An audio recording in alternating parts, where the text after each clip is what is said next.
Good morning. My name is Robert Salas. I'm joined by Robert Jameson and Dave Schendelay, and by remote Robert Jacobs, speaking to us remotely from his home. We're all proudly served in the U.S. Air Force, and we are all witnesses to what's called now the unidentified aerial phenomenon. And we're witnesses to that phenomenon with respect to nuclear weapons. And also with us today is going to be testimonies recorded from past witnesses some of them who may have been are no longer living, and others who are still with us. Our purpose here is just simply to present information about our experiences. We're not trying to prove anything. We're not trying to prove that, well, whatever we want. You might think it's simply relaying the information that we have, the truth as we know it, and those facts as we know them. So we'll just refer to these objects as UFOs. We've given a handout. I don't think the handouts are here, but we will give handouts of signed affidavits of other witnesses and biographies. And I'll begin with a very brief history. Going back to 1945. So we'll begin with the testimony of Lieutenant J.G. Bud Clem, U.S. Navy, while he was stationed at Naval Air Station Pasco, Washington. And this is with thanks to Robert Hastings. And so I'll just play this, which we just got recently.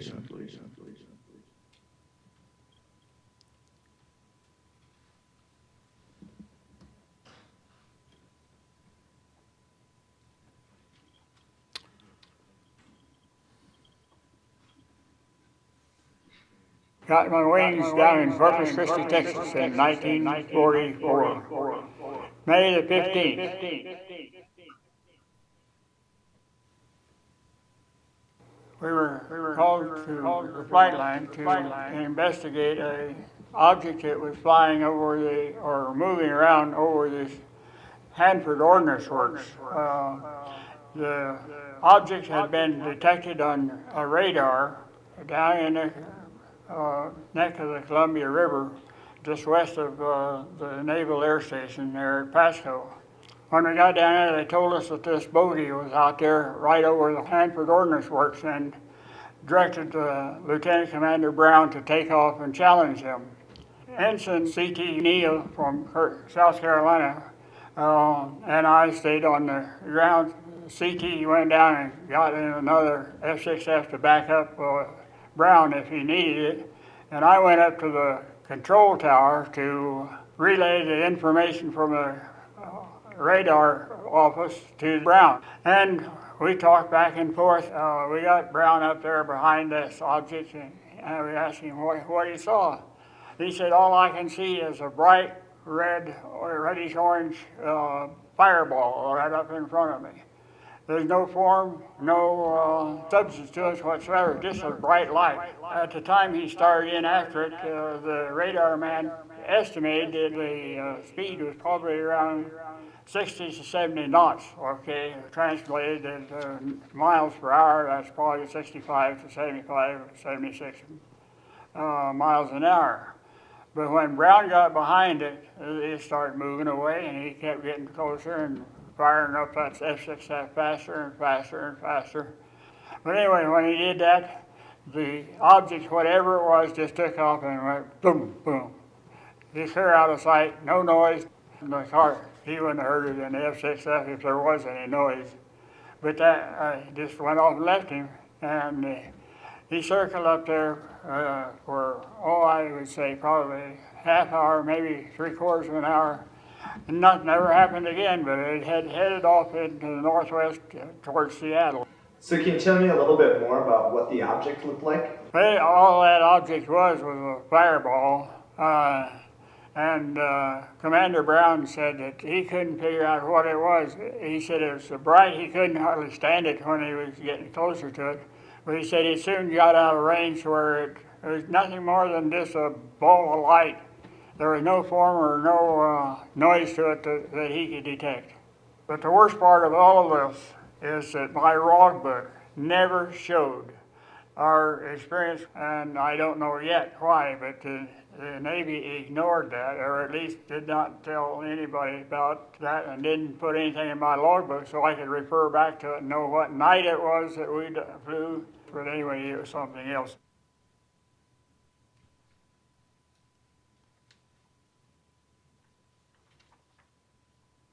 Okay, that was Lieutenant J.G. Bud Clem telling his story about early 1945. In mid-1945, there was another incident at the Hanford site called the Hanford Ordnance Site. And by the way, this site was used to produce plutonium for the first atomic bombs. And this incident of Lieutenant Commander Roland Powell, a highly decorated World War II pilot, was sent out to intercept a UFO that was, again, detected on radar. He chased what he described as having a saucer-like appearance, bright, extremely fast, with a sort of vapor enveloping it. It climbed to an altitude of 65,000 feet and then just hovered. His aircraft, F-6F fighter, had a ceiling of 42,000 feet, so he couldn't do much about it. Again, I'll note that this incident occurred in mid-July of 1945, and the first atomic bomb test was July 16th, 1945. And that test used plutonium as its fissile material. I'll move on to 1947, very famous Roswell crash. Actually, there were one near Corona, New Mexico, the other on the plains of San Augustine, about 150 miles to the west of Corona.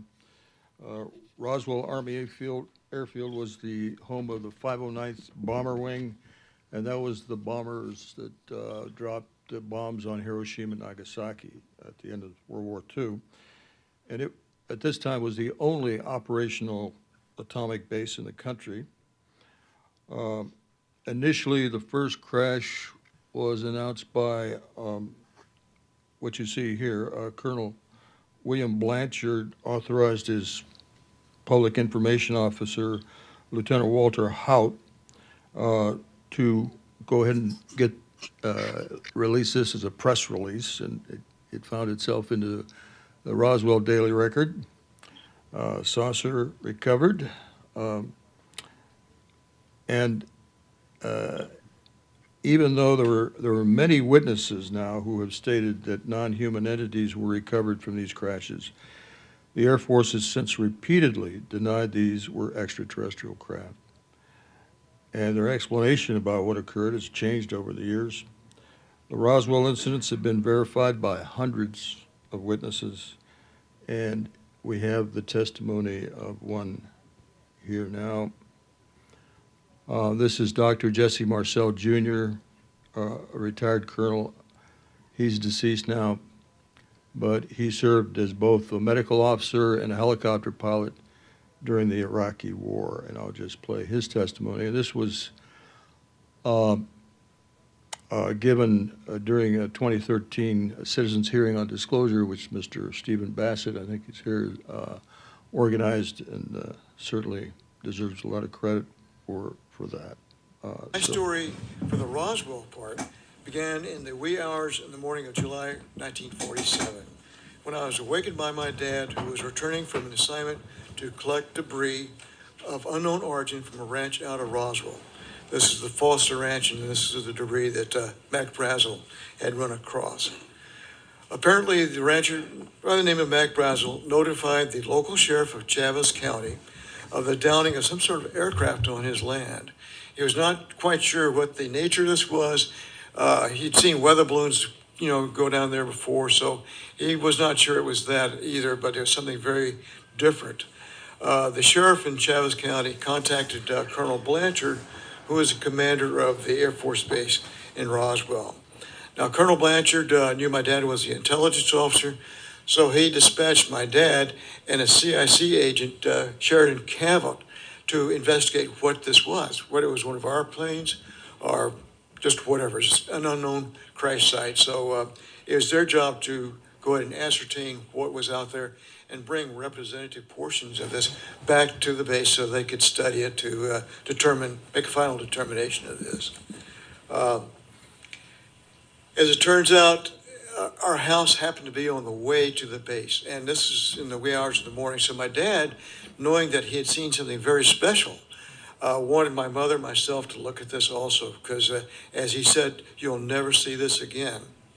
So what he did, he stopped off at the house, awakened my mother and myself, and again, the wee hours in the morning. It's summertime. I've been playing all day with my bicycles and things like that.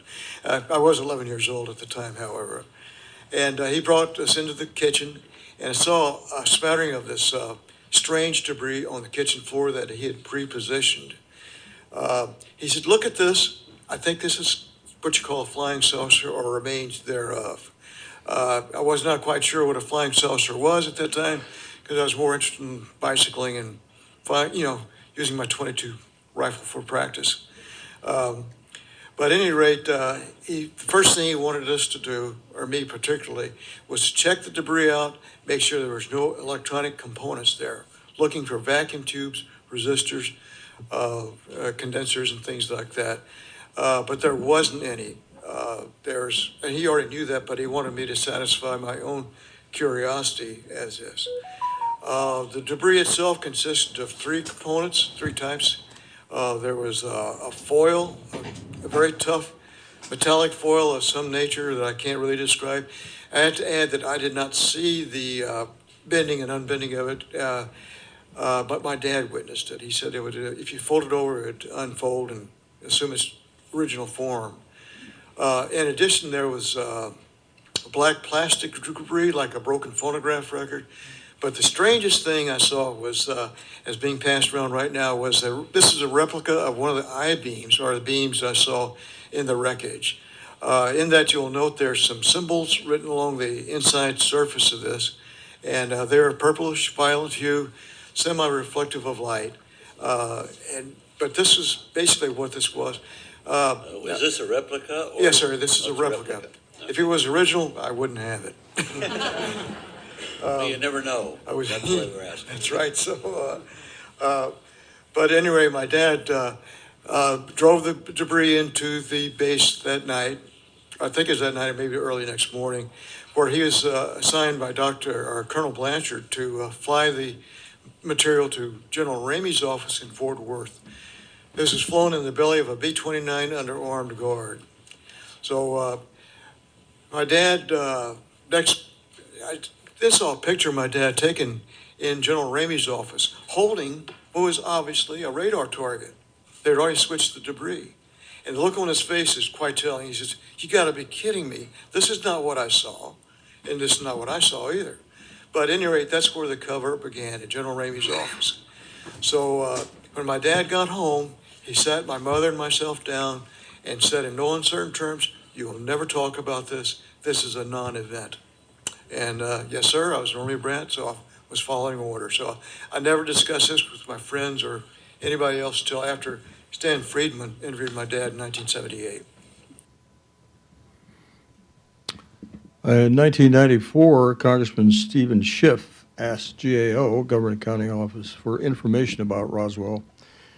The GAO wrote him back about a year later, actually, and stated outgoing messages related to Roswell were destroyed without authority. However, there was one teletype from one FBI office to another that the GAO did include in their report. And I'll just read from parts of that teletype. It says, 8th Air Force telephonically advised this office that an object purporting to be a flying disc was recovered near Roswell, New Mexico, resembles a high-altitude weather balloon, but that conversation between their office and Wright Field had not borne this out, this belief. Disc and balloon being transported to Wright Field by special plane for examination. So Wright Field became the home of Air Technical Intelligence Service, we called ATIC, and they're the ones that essentially received the results of the debris field. So, my next slide here. On September the 23rd of 1947, the chief of the Technical Intelligence Division at Wright Field, essentially ATIC, General Nathan Twining, sent a letter to the commanding general of Air Force Intelligence stating that after a preliminary study of UFO reports, the phenomenon is real and not visionary or fictitious. Now, the question I have is, how could they have come to that conclusion within a couple of months of the Roswell incident unless they had received the debris and analyzed it? So, and then I'll jump to, let's see, current day.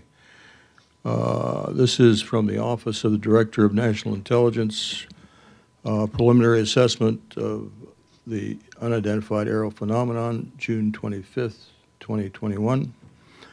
And the executive summary says, most of the UAP reported probably do represent physical objects.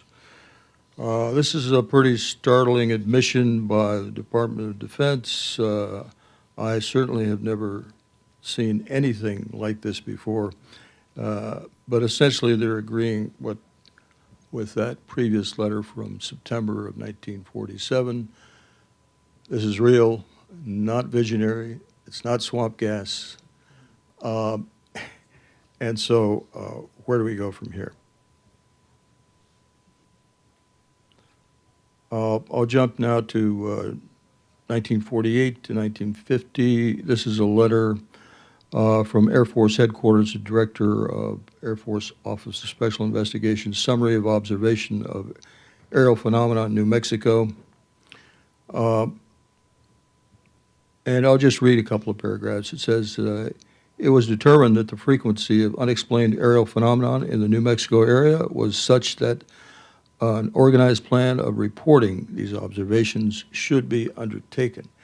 The next statement, the observers of these phenomena include scientists, special agents of the Office of Special Investigations, USAF, airline pilots, Los Alamos security inspectors, military personnel, and many other persons whose reliability is not questioned.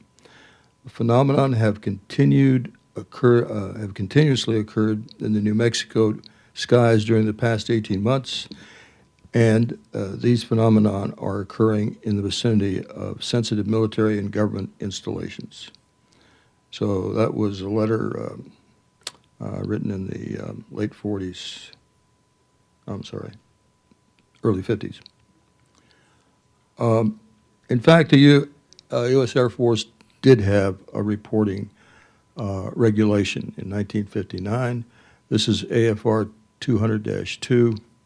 It's 7 pages of regulation on UFO reporting requirements and responsibilities by Air Force personnel. It defines what is meant by UFO, and it defines what the Air Force interest is in UFOs as a possible threat to determine technology or scientific data and anything to explain the phenomenon. So that was the purpose of these reporting requirements, so that more Air Force personnel would report, and the proper way to do that. This regulation was eventually withdrawn, but it did exist in 1959. Now we'll jump to early 1960s, and this is the testimony of of Jerome Nelson, former Air Force First Lieutenant. While he was an Atlas missile crew commander at Walker Air Force Base, which is formerly Roswell, in 1964. On 6 different occasions, maintenance crews reported UFOs overhead, and again, directing a beam of light on the missiles. So Lieutenant Jameson is still living, by the way. And so he was anxious to, again, repeat this story for you. And now we're going to go by remote connection, I hope, to Dr. Robert Jacobs.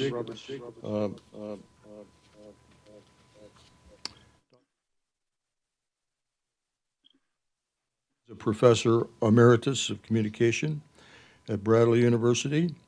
He retired after teaching at several universities over the span of 40 years. In 1964, he was the officer in charge of a photo-optical instrumentation group squadron at Vandenberg Air Force Base, California. One of his duties was to provide photographic documentation of missile test launches. So I think we'll turn it over to you, Robert. Robert, you can hear me? I can hear you just fine, Bob, and welcome to the Ozark Mountains where I live right now. Can you hear me back there? Just give me a nod.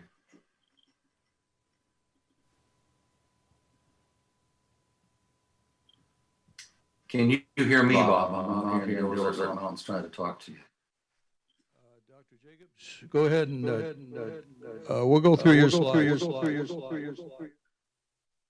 Okay, I'm gonna go ahead and start talking. I hope y'all can hear me. Yeah, we live down here in the Ozark Mountains in southwest Missouri, and it's a little difficult to get these transmissions in and out of here. But I want to start out by first saying that we owe a large debt of gratitude to my friend Robert Hastings, who wrote a book called UFOs and Nukes. If you use folks in the press, I highly recommend that you get it, because it is conclusive proof that what we're talking about today is real and has happened and has been happening. I was part of a U.S. Air Force cover-up for 17 years.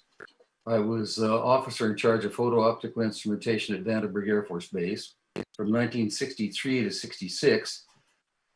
And during that time, I was in charge of a 100-man unit that was responsible for providing engineering and sequential photography for every single launch from that Western Test Range, which was at Vandenberg Air Force Base.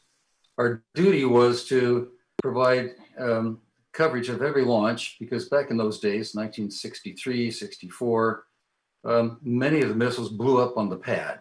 And the engineers at Boeing and Douglas and other outfits that were building these missiles needed to know what was happening, what took place frame by frame, second by second, in fact, millisecond by millisecond. We'd have about 30 cameras set up on every single launch. We'd have 3 tracking sites to provide triangulation for the things. And one day I got a call from my Major Florence J. Mansman, who was the optical instrumentation officer at 1st Strategic Air Base Air Command. He called me into his office and said, "Bob, have you ever been up to Big Sur?" And I said, "Well, when in my college days, I was a beatnik, and I remembered Lawrence Ferlinghetti speaking his poems at the Nepenthe Cafe in Big Sur." So, "Yeah, I've been up there." He said, "Well, I want you to go up there, and there's a Forest Service station on Anderson Peak. I want you to go up there and just take a look around and see if it's possible for us to get a line of sight from Big Sur back down to Vandenberg." I said, "Okay." And I hopped in my station wagon and drove up to Big Sur. I met the Forest Service officer there, and he took me up to the Forest Service Road, which you can see here. And we found a place where a prearranged time a missile was launched, and I managed to look down the coast about 160 miles. And yes, we could see the thing from the side. The point was that the engineers wanted to see what was going on from the side view of these missiles.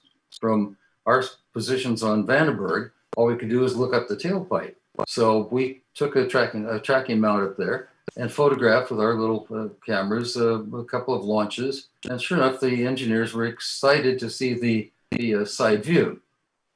Next thing that happened is, after I'd established this site, Major Mansman called me and said, I want you to go back up to the site. We're sending something up for you.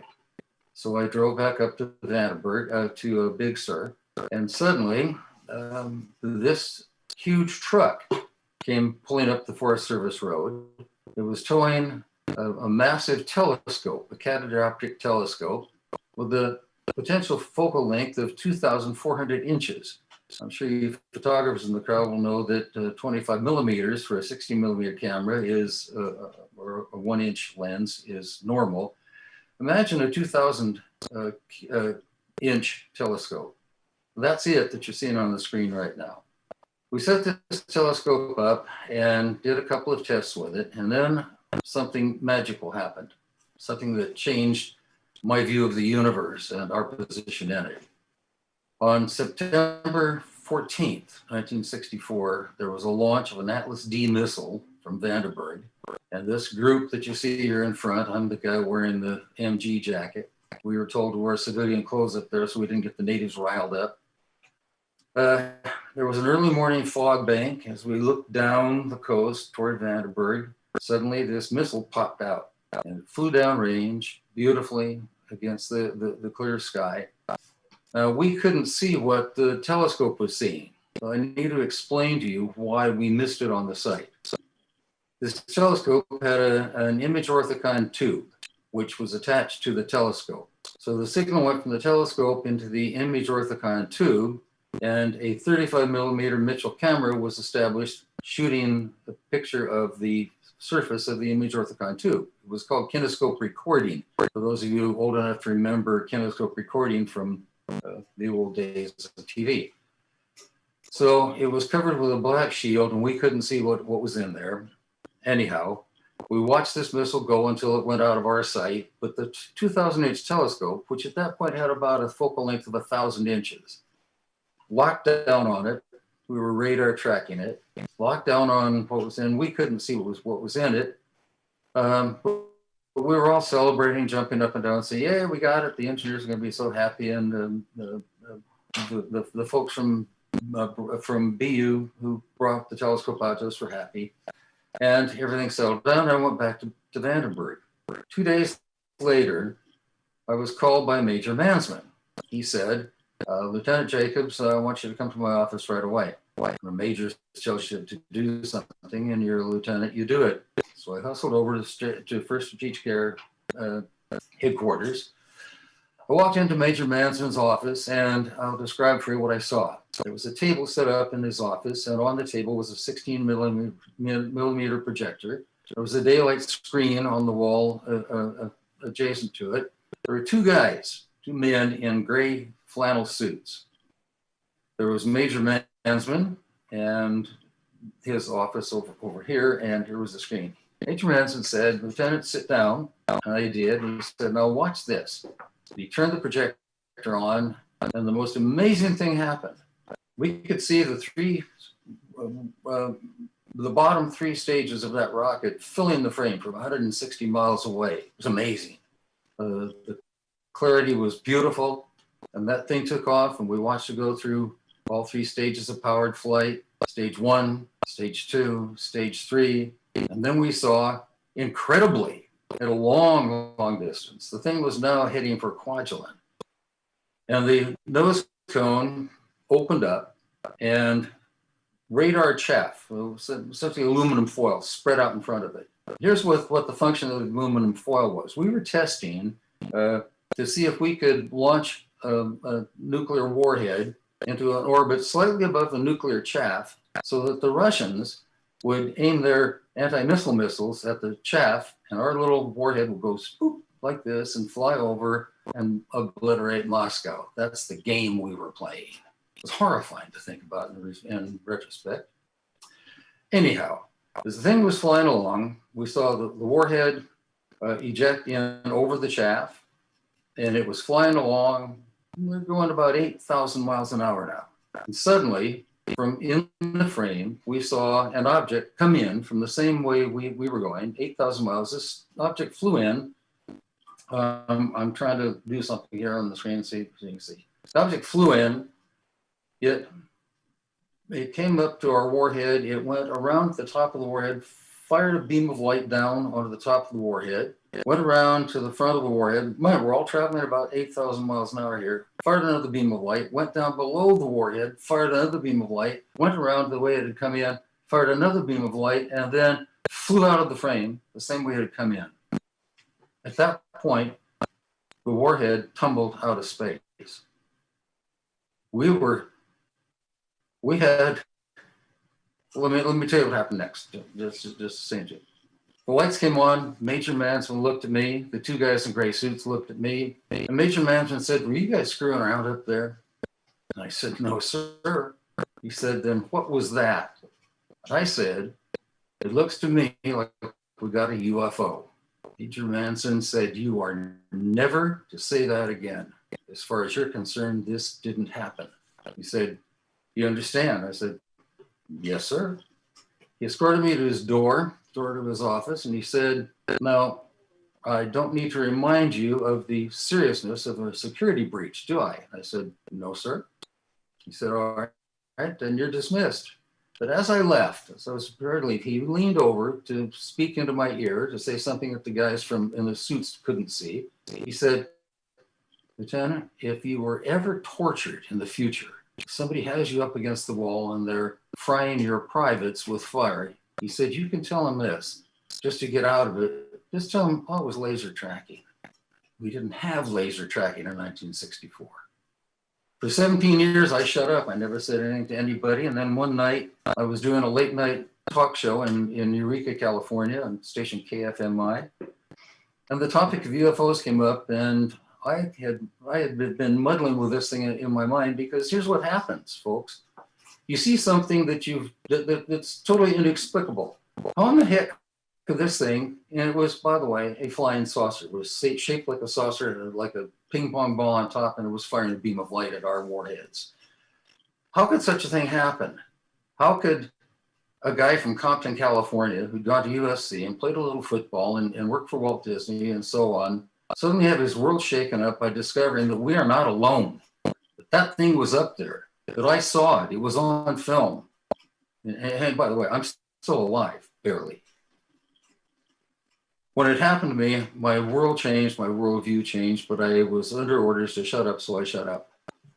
Part of U.S. Air Force cover-up, in fact.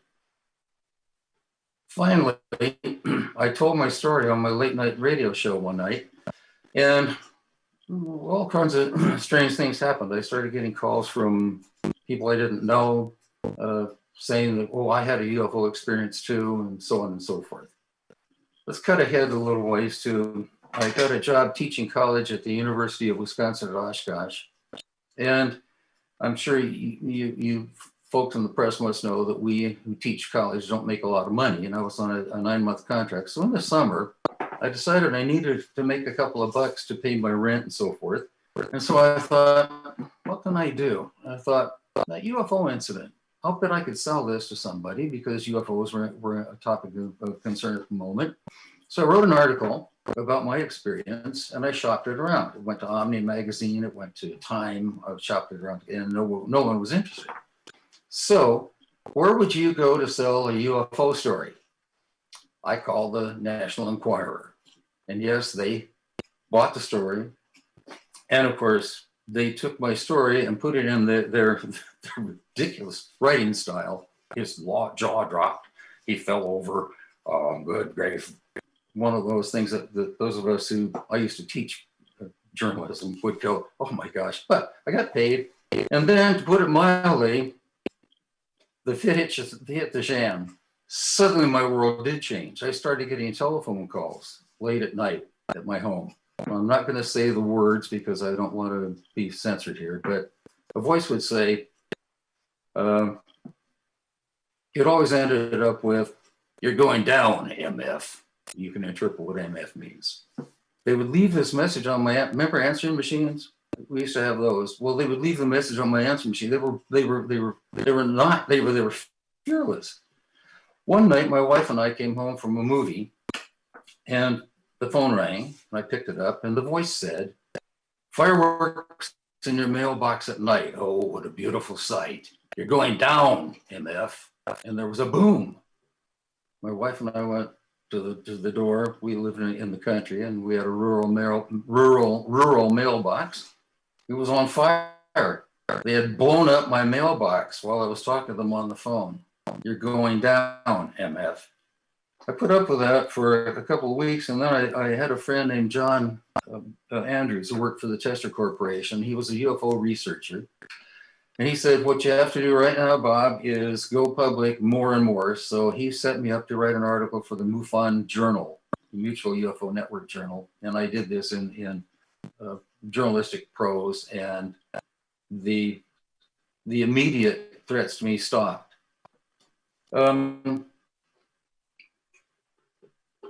Having been part of a cover-up for so long, and then having been threatened, having literally had my life threatened, I later lost a job teaching college because a guy named Phil Klass, who was a paid informant of the CIA, we're told, wrote a letter to my supervisor there at the University of Maine saying that I was making up tall tales. I was a journalism professor, and how could a university allow me to continue doing that, and blah, blah, blah.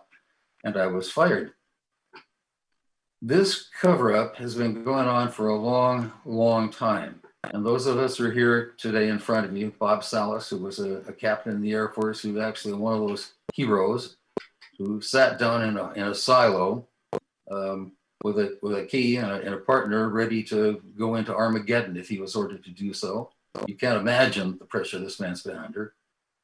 And what we're here today to tell you is that this is real, that you folks in the press need to get to it and tell the story and tell it correctly, and never mind spin, never mind politics. This has nothing whatever to do with politics. Doesn't matter who's president or who's chief executive of any corporation. This is a real event. It is the most important event in the history of mankind. We are not alone. Bob? Dr. Jacobs. I'm going to quickly play an animation that was put together. Again, Robert Hastings had a lot to do with this one too. So let me just play that. The nose cones separate.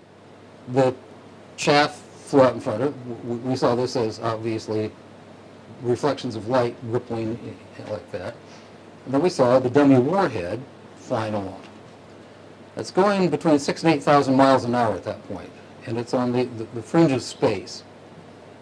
And suddenly, into that frame, an object flew in, chasing the chaff, the warhead, and so on, at the same speed. And in polar orbit, it fired a beam of light at the warhead. The beam of light struck that.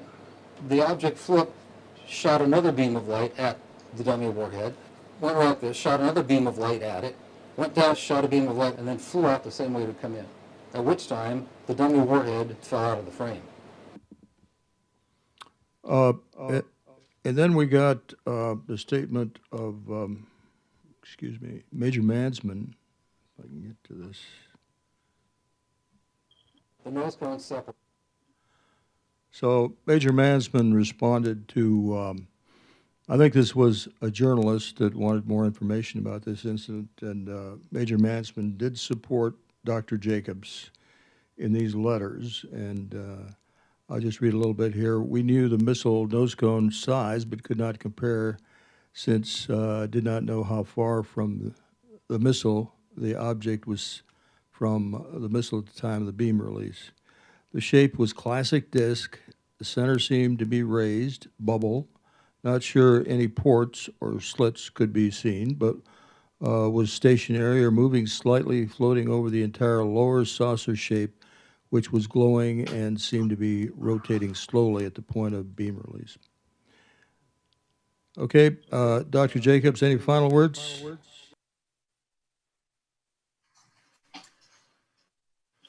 No, I could tell a couple of tales about the further cover-up. Let me just talk, because it's kind of funny.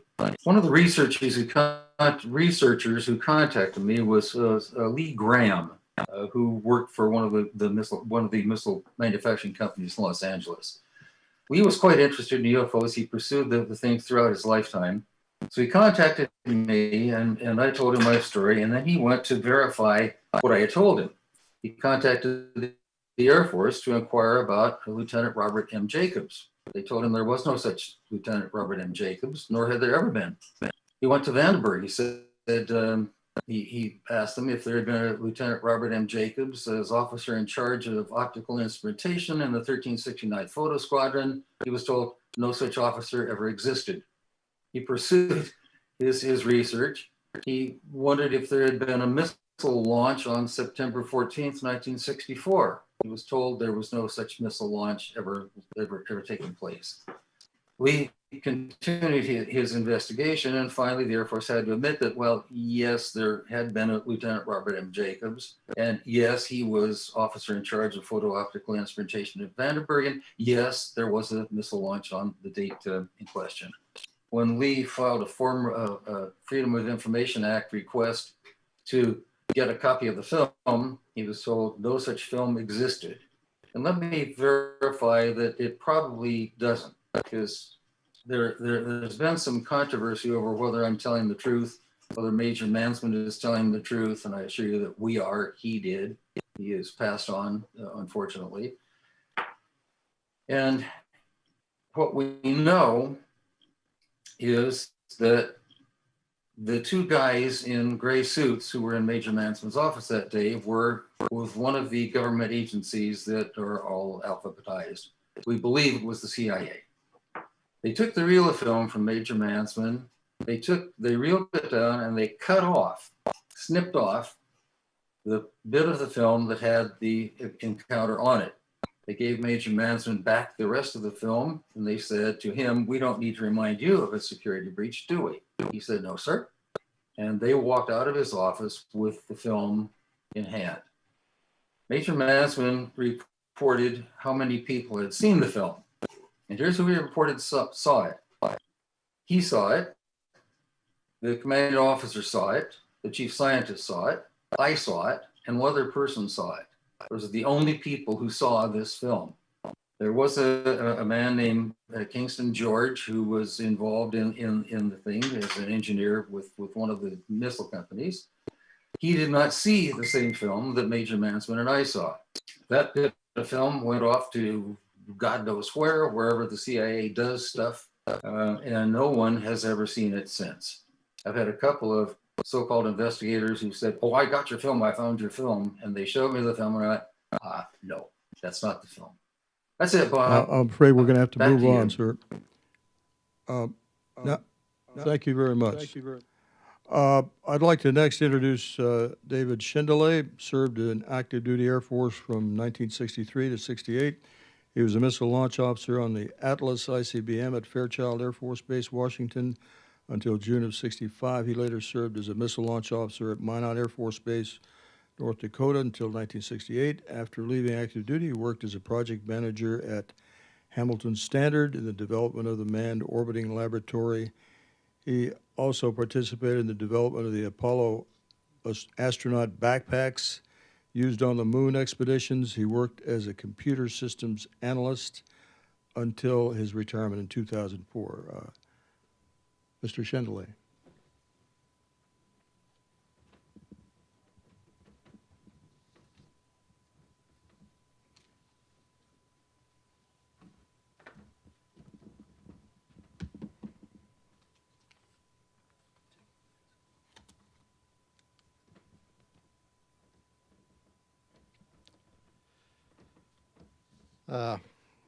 Yes, that is me, more than 50 years ago. Good morning. My name is David Schindelay. I'm a retired Air Force captain, and I'm very proud to have served my country.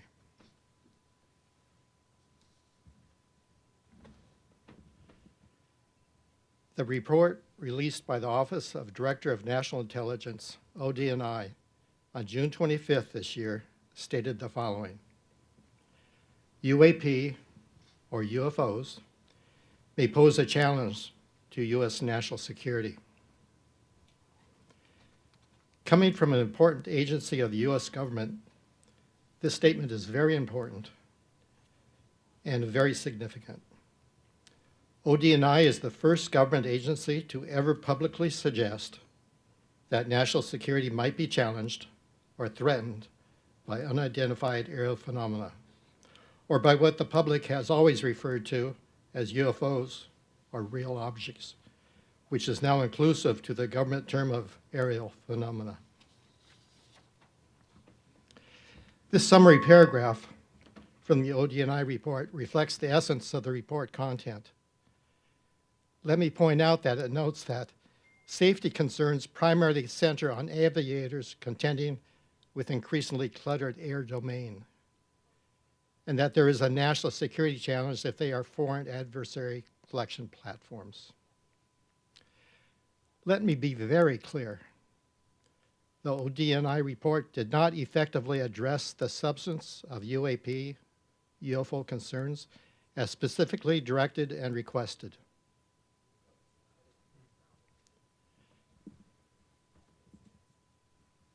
The request by the Senate Intelligence Committee to ODNI was to, quote, submit an intelligence assessment of the threat posed by unidentified aerial phenomena, UFOs, and the progress the Department of Defense Unidentified Aerial Phenomena Task Force has made in understanding this threat. The ODNI report provided no indication that historical data will be accessed, which resides deep inside some intelligence agencies, including the CIA and those agencies that ODNI gave its report to.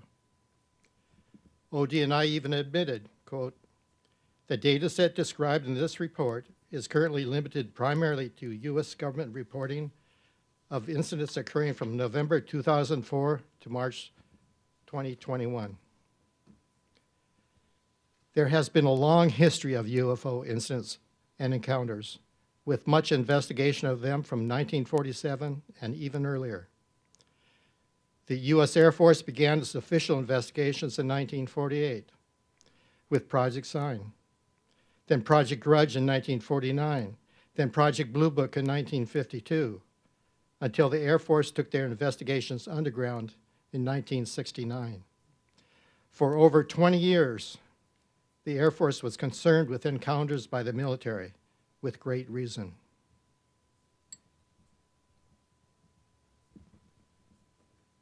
There is a great deal of evidence from the past, consisting of witness testimony and documentation, which indicates that for many decades, the military has been harassed by UFOs. The objects have shown capabilities far beyond what science, physics, and the technology of today can explain, and they seem to be controlled by highly sophisticated intelligence. They have demonstrated a maneuverability in flight that no human pilot could possibly endure.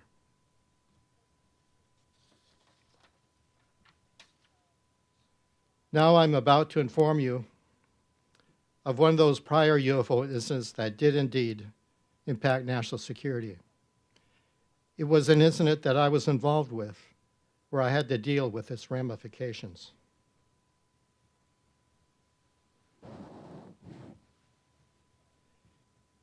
In September of 1966, I was a Minuteman ICBM launch control officer and deputy commander of a launch crew stationed at Minot Air Force Base, North Dakota. I was involved in a UFO incident at that time where a flying object tampered with and took down a total of 10 nuclear-tipped ICBM missiles by rendering them unlaunchable.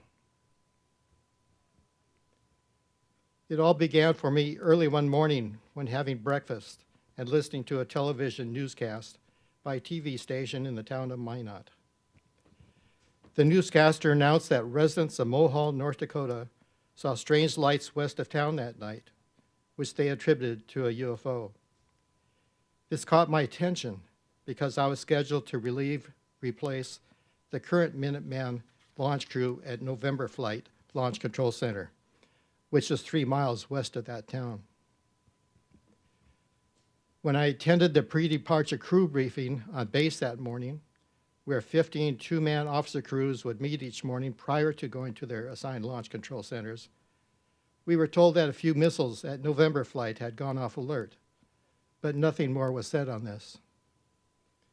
After the briefing, several missile crews came up to me and mentioned about what they heard on the news that morning, and my crew commander also acknowledged he heard the news. When my crew commander and I arrived at November Flight Launch Control Facility, which was a drab green nondescript building surrounded by a high fence and located 37 miles from base, my commander entered through the front door of the building to debrief security guards. Upon entering the rear door of the building, I was met by the site manager, who was a tech sergeant, and he asked if I heard what happened overnight. I responded by stating I knew that residents of Mohall reported sighting strange lights during the night. He then took me to the day room and its west-facing windows, and he described to me what he and others had seen that night. He described a large object just outside the perimeter fence with bright flashing lights, but without noise, and it hovered close to the ground. I estimated the object to be 80 to 100 feet wide, based on how he gestured its size with his outstretched arms. After many minutes passed, the object then glided to the north end of the building and out of sight. But it then became visible to security guards in the control section of the building. The object, which hovered just outside the main gate, was slightly blocked from view because of the large garage located inside the fence to the right. With security and other personnel viewing the object through security control windows, and with security personnel preferring to remain in the building, it was just a short period of time before the object abruptly took flight, and it disappeared within a second. There were 8 people topside within the building who saw this object, and it included 6 security personnel, a facility cook, and the site manager. They all confirmed it was a terrifying experience to behold, which I could tell by the tone in their voices and the expressions on their faces. They knew the object was not a helicopter, and base choppers normally did not fly at night, especially without notice to the facility. My commander and I then entered the elevator next to the security center, which lowered us 60 feet below ground to where their hardened launch control center capsule was located.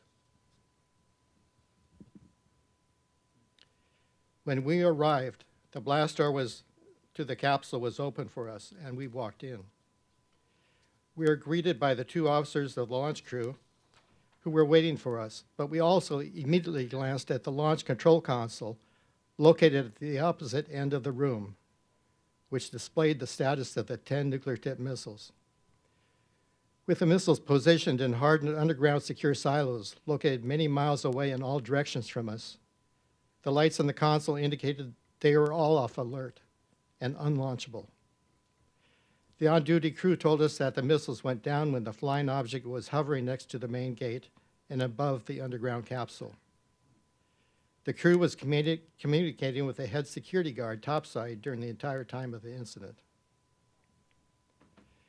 The crew discussed this situation extensively with my commander and I, and then we all went through the formalities of crew changeover.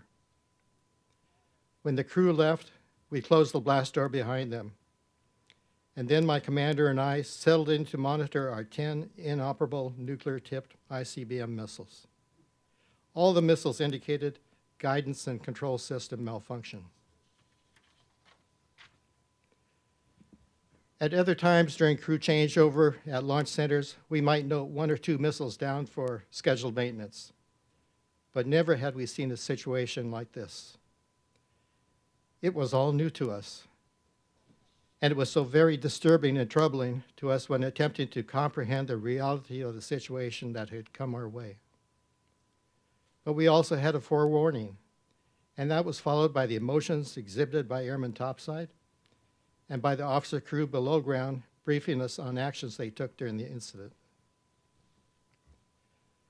The next morning, after we were relieved by another crew, we arrived topside. I attempted to further question the head security guard about the incident and on what he saw. But he interrupted me and said he was instructed not to talk to anyone about it. And then my commander turned toward me and said he had received a call overnight from the Office of Special Investigations, the OSI, while I was on a rest break below ground. My commander was told by the OSI that we were to forever keep our lips zipped about the incident. And he was told that, as far as you're concerned, it never happened. We were even instructed to never talk to each other again about the incident. In effect, the Air Force confirmed to me the seriousness and reality of the UFO incident. Ironically, this was verified by the fact that my crew commander and I were never questioned, never interrogated, never debriefed on the incident, and neither was the other crew. It amazed us that we were not questioned. Instead, we were only told in no uncertain terms to keep quiet. We were never told what the security classification of the incident was. We were never instructed or trained on what to do if another incident should ever happen again.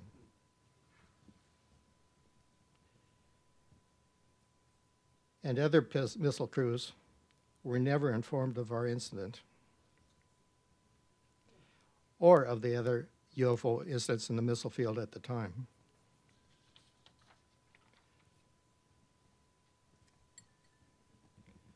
We missileers all possess top secret clearances, and we were under constant review and training to ensure that our technical skills and ability to follow complex procedures met high stringent requirements.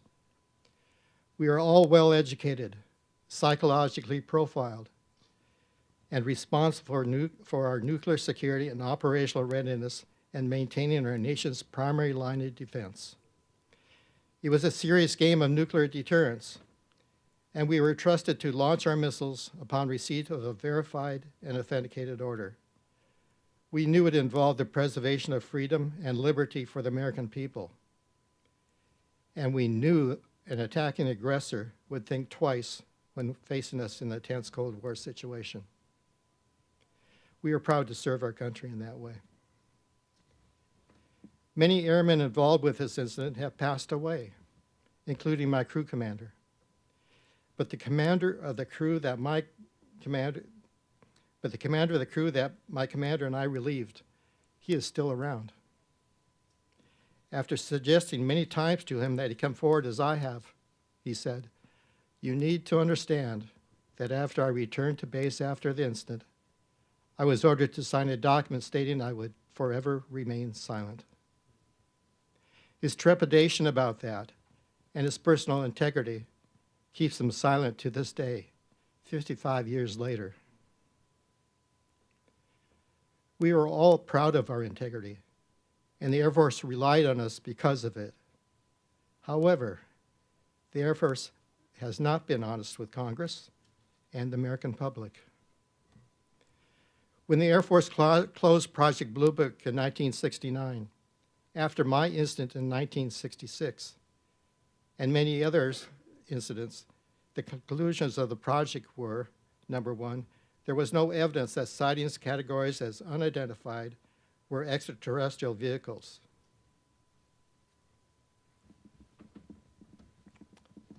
I'm sorry, I hit the wrong slide here. How do I get back?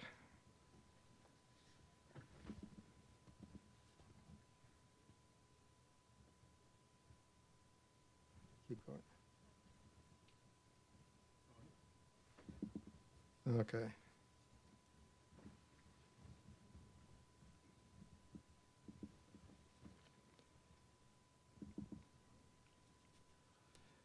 Okay, now I forgot where it was. Unfortunately, I'm reading the script here, but okay, when the Air Force closed Project Blue Book in 1969, after my incident, the number one conclusion was there is no evidence that sightings categorized as unidentified were extraterrestrial vehicles. And number two, no UFO reported, investigated, and evaluated by the Air Force gave an indication of a threat to our national security. The U.S. Air Force currently states on its website that since the termination of Project Blue Book, nothing has occurred that would support a resumption of UFO investigations by the Air Force. Let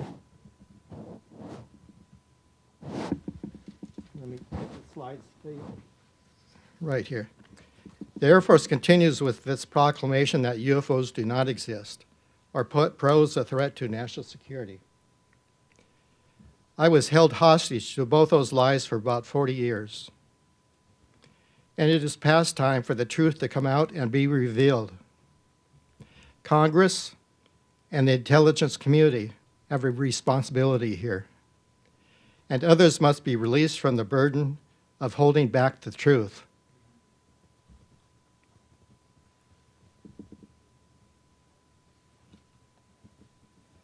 On February 28, 1960, an article in the New York Times featured Roscoe H. Hillenkotter, who was installed as the first director of the CIA on September 18, 1947. Prior to becoming the CIA director, Hillenkotter was director of the U.S. Central Intelligence Group, which was during the time of the famous Roswell incident in July of 1947. The article in the Times began as follows. The Air Force has sent its commands a warning to treat sightings of unidentified flying objects as serious business, directly related to the nation's defense. In other words, national security. But you'll note that there was no notice to Project Blue Book, Congress, or the public on this by the Air Force. And then that article quoted Hillenkotter with the following. It is time for the truth to be brought out in open congressional hearings. This was in 1960. Behind the scenes, high-ranking Air Force officers are soberly concerned about the UFOs. But through official secrecy and ridicule, many citizens are led to believe the unknown flying objects are nonsense. To hide the facts, the Air Force has silenced its personnel. That was in 1960, but 6 years after that statement, I was one of those that Hillenkotter was referring to as being silenced. His prophecy. That has now changed. I stand here before you today. I respectfully suggest that ODNI take another serious look at its report, because I am willing to testify on all of this before a congressional hearing. Thank you for being here, and thank you for listening.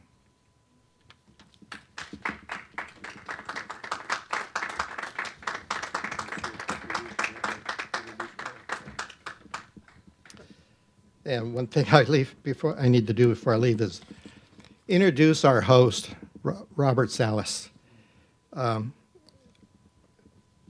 Captain Salas holds several degrees.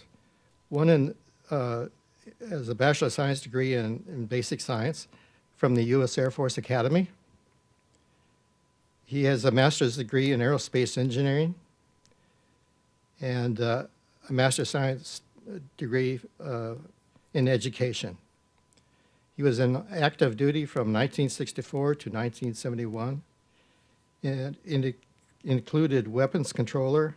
He was a target drone pilot, a missile crew commander in the Minuteman I, a Titan III missile propulsion engineer, and he later worked for the FAA in aircraft certification for 22 years.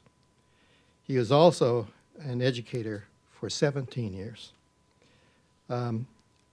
Robert Salas is very special to me. I wouldn't have come out and started talking if it wasn't for him. I had been searching the internet in the later 1990s, trying to find information on my incident and seeing if there was any documents out there if anybody was talking. I didn't find anything and I gave up. In 2001, I found an article on the internet describing Robert Salas's incident. And when I saw that, I said, oh my God, it's been verified. the incident that he had was almost identical to the one I had. And I experienced just a joyful freedom. And I finally was able to tell my wife my secret. And so, thanks, Robert, for helping me out. Thank you. Thank you, Dave.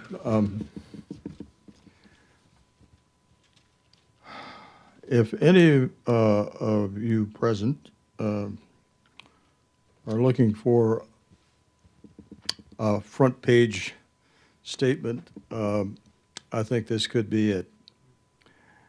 In March of 1967, UFOs disabled 20 nuclear missiles within the span of 8 days.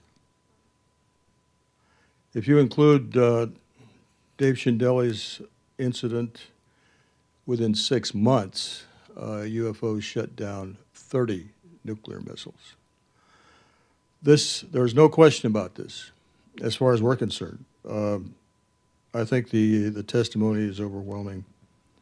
I'm going to talk just real briefly about what the facilities look like. This is shows the Oscar flight. That photograph shows the front gate of Oscar flight, where I was located during my incident.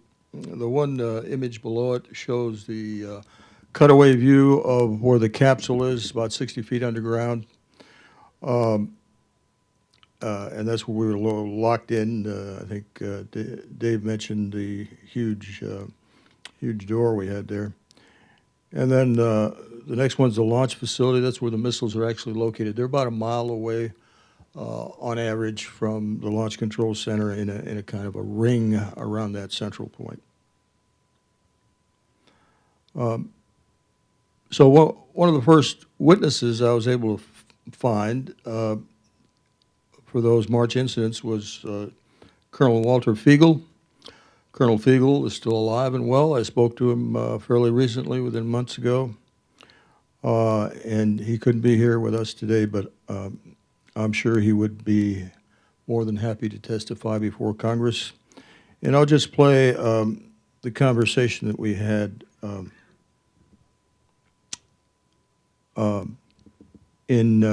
this was, I think, 1996 when we had this conversation, when I had first located him. Back and forth to base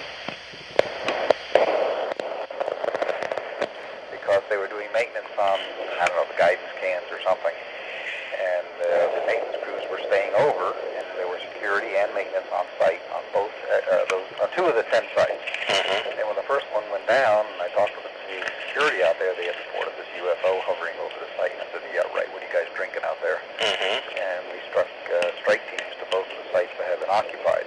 And both strike teams, I didn't tell them what we had heard via the LF radio.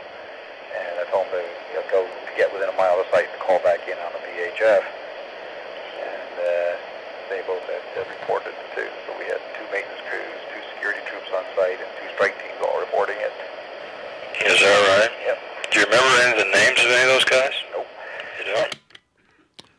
So right after I talked to Colonel Fiegel, I gave him the information of Eric Carlson, who was his commander in the capsule at the time. You see on the map on the right-hand side there, you see circled where Echo Flight was located, about 100 miles to the east of Great Falls, Montana, near a town called Lewiston. And then after a while, I got these letters from Commander Carlson. As far as I know, Commander Carlson is still alive, although I haven't heard from him in quite a while. And in these 2 messages that I received from him, the first one, he confirms what Colonel Fiegel just told us about the Echo Flight shutdown, and also confirmed the fact that SAC headquarters sent people out there to interview both of them. So they both had interviews. One of them, I think Colonel Fiegel told me, was with SINCSAC, or Commander-in-Chief of Strategic Air Command at the time. And Carlson also said we had his permission to use his name associated with this, and that UFO sightings were fairly common. One of the first documents we received under the Freedom of Information Act was this document. It confirms the Echo flight shutdown and the very grave concern the Strategic Air Command headquarters had because they could not understand how this could happen. All 10 missiles in Echo flight at Malmstrom lost strategic alert within 10 seconds of each other.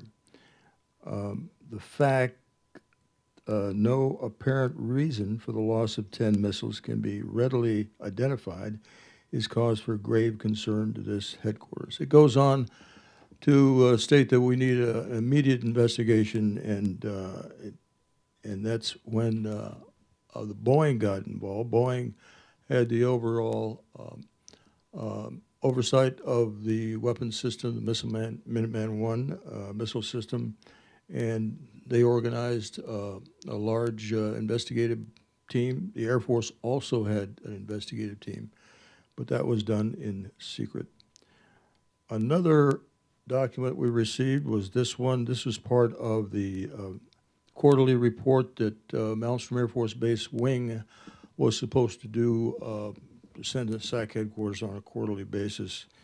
And one of the documents we got back says, rumors of unidentified objects, UFO, around the area of Echo flight at the time of the fault were disproven.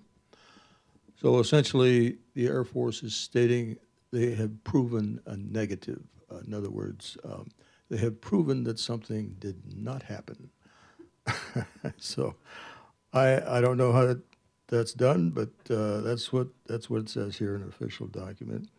We later wrote to Airman David Gamble, who wrote these documents for the Malmstrom Missile Wing, and he stated, I don't recall interviews with the Mobile Strike Team or anyone in the radar squadron. What I do recall is there was a general unwillingness to discuss the subject by anyone I contacted.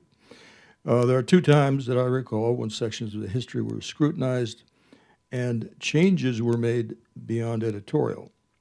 These were UFO sightings history, so he confirms that there has been a history at Malmstrom Air Force Base of UFO sightings, and reported morale problem in the Fighter Interceptor Squadron. That's from David Gamble. One of the things that was suspected could have caused these failures, and again, at Echo Flight and also my incident at Oscar Flight, the feedback we got from the system was guidance and control system failure.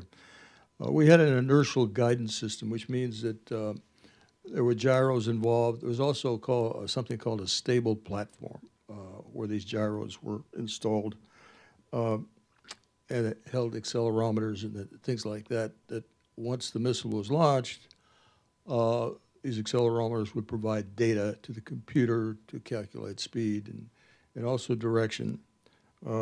And so it was one of the theories by Boeing, and they did a bench test, was that this stable platform was simply disrupted to the point where it was useless as far as calculating the position of the missile after launch, and therefore could not be launched. This is one statement, again, from an official document we received. It was the opinion of the team, this was the Air Force investigative team, that externally generated signals caused the generation of the 2 channels and shutdown of the launch facilities. The possibility of this is very remote due to the fact that all 10 couplers would have to fail in the flight within a few seconds of each other.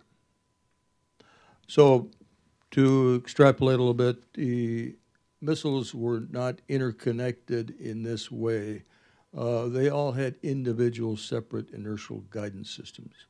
So what this is saying is each of those guidance systems would have had to been externally, there had to be an external signal to each one separately within seconds of each other in order for this to happen, a near impossibility. One of the individuals that contacted us after I went public was Robert Kaminsky. He was the head of the Boeing investigative team that went out to the Echo flight facilities. And here's what he states: there were no significant failures, engineering data, or findings that would explain how 10 missiles were knocked off alert. The final report would have nothing significant in it to explain what happened at Echo flight. I was contacted by a representative and told by him the incident reported as being a UFO event. A few days later, we were told to stop any further effort on this project. We were also told we were not to submit a final engineering report. This was told to them by the Air Force. This was most unusual since all of our work required review by the customer and submittal of a final engineering report. There was a good reason for this, why the Air Force told them to cease and desist their investigation, and I'll get into that in a minute. Right now I want to talk about the Belt sighting, which happened on March 24th, 1967. Basically, a truck driver was driving through the town of Belt, about 30 miles, I think, south of Great Falls. He looks out to his left side, and there he sees a bright white object tracking him and pacing him, actually the same speed, 40 or 50 miles an hour. He stopped. The light hovered over. That photograph on the right is called Frenchman's Coulee, right near Belt. It hovered over that coulee, three bright flashes of light, and then it landed in the coulee. The truck driver called the highway patrol. Patrolman Bud Nader came out. He also saw the object there, landed at the coulee. Then they both saw the object rise up from the coulee and fly off. And then they called the Air Force and the sheriff's office. They also came to the site, saw the object come back and land again. It landed, broke some tree branches, which were later discovered. And this was seen by many civilian and military witnesses, in fact, even over Malmstrom Air Force Base. There were articles written in the newspapers. And the reason I bring this up is because of my next witness, Robert Jameson. He was on active duty Air Force from 1965 to 1972. While on active duty, he commanded the ICBM combat targeting team at Malmstrom Air Force Base from 65 to 67. He served as a missile targeting instructor at Chanute Air Force Base from 67 to 70, and as a targeting section commander at Minot Air Force Base, North Dakota from 1970 to 72. He later worked as a traffic engineer for the California Department of Transportation. Captain Jameson.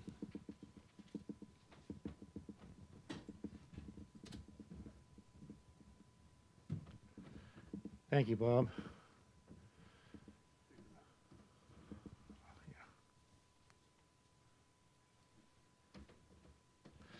My name is Robert Jameson, and I was a combat targeting officer at Malmstrom Air Force Base during the incident that we're talking about tonight, or this afternoon. Principally, my job was to point the missile in the right direction. It involves more than that. It involves smoke and mirrors and a whole bunch of other stuff. But generally, it's to point the direction, tell the missile which way to go. And also, if a missile falls off alert for no reason whatsoever, we have to go back and completely retarget it, because we don't know what caused the missile to go off alert and whether or not it corrupted the targeting information. So we had to do the whole thing over again. I was on alert one night, and I got a call from Job Control. Job Control is the people that keep track of all maintenance. And the missile had gone down in Oscar flight. And he asked me to go and start it up.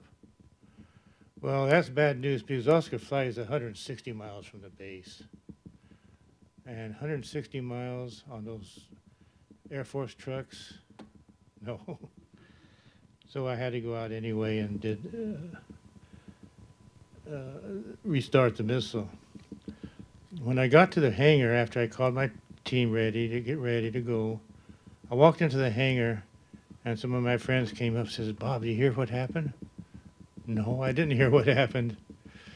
It says there was a UFO, the sheriff in Roy, Montana, a little burg outside Lewiston, Montana. Roy, Montana, reported a UFO in the area, told the Air Force, and at the same time, 10 missiles in Oscar flight went off alert. Well, this is very, very unusual. I don't know if there's any incidents where 2 missiles went off alert at the same time, but the missile to go off alert for no reason at all, it doesn't happen really. We do take missiles off alert for maintenance and other reasons, but to go off alert for no reason and then have 10 missiles to go off alert, it's never happened before. Well, it happened a week before that. And Bob was the launch commander at that time. So they sent me out. Well, first of all, they gave me the targeting information, told you aren't going to start 1 target, you're going to start 4 targets, or 4 missiles. And he said, but don't leave yet. We're going to have to wait until all the activity out there dies down. But they told me there was also a flying saucer or truck driver going down Belt Canyon and reported a UFO. And we have a group out there right now involving the wing commander and some other big wheels. Just watching it. It's at the bottom of a canyon now. They can't send anybody. It's nighttime. They aren't going to send anybody down to the canyon at nighttime. They aren't going to send any helicopters down at the nighttime. But as soon as it gets light, they're going to do that. As soon as it got light and the helicopter started going down, the thing shot up between the 2 and disappeared. So that's near Belt, Montana. And Bob has talked a little bit about that too. But getting back to the missiles that we put back on alert, and the next day I was out on again, and I was talking to one of the, what we call a strike team. They're airmen, military, air police. Well, security. Yeah. And he was out at the site during the previous night. And he's telling me, I said, did you see anything? He says, yes, I remember seeing way out in the distance, there's a red dot. But I see the red dot getting bigger and bigger and bigger, and they're going to be coming closer and closer and closer. All of a sudden, a few miles out, it split into 2 dots. And they came right over top of me, and then this guy started breaking down, and I says, okay, forget about it. And I understand there's several, more than one of these. These guys are just right out of high school, so they're very young. And several were affected by what happened, and they were transferred, which is a good thing. But the most important thing, even though I never saw a flying saucer or a UFO, I do know they exist because they have they knocked down our missiles. That just doesn't happen every day. You knock down our missiles, and they're very, very interested in our defense, our national defense. They're very interested in our nuclear weapons and our methods of delivering nuclear weapons. And that's what concerns me, is the problem with national defense. And that's really why we're here today. Congress is going to take a look at this because the defense of the nation depends upon this. It depends upon what we have and what they have. I don't think they're going to destroy. I'm not scared of them, but I'm just kind of concerned.